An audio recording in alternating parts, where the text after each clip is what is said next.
Welcome to Penrose Learning, where we make understanding easy. You start by confirming prerequisites and then act. Install Nginx and enable the service, and make sure your backend app servers have reachable IPs. Once done, backup /etc/nginx/nginx. Conf, and create a new upstream block file under /etc/nginx/conf. D.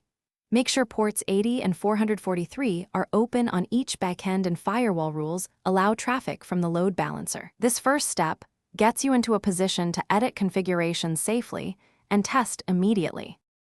You edit Nginx to create an upstream block listing backend servers and choose a method like round robin or least con. This controls how requests distribute. Then, in a server block, set proxy pass to that upstream and add proxy set header for host, xreal IP, and xforwarded for so backends see client info.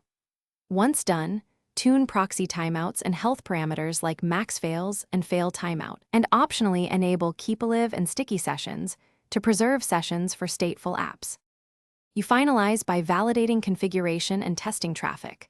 Run nginx, then systemtool reload nginx, and hit the balancer with curl to observe responses and headers. Once done, watch access and error logs to confirm requests reach different backends and measure latency. Make sure health checks or passive failure counters mark unhealthy nodes correctly.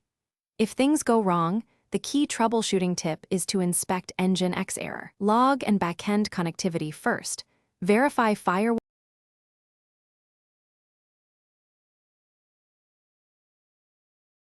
Thanks for watching. If this was helpful, leave a like and consider subscribing. See you next time.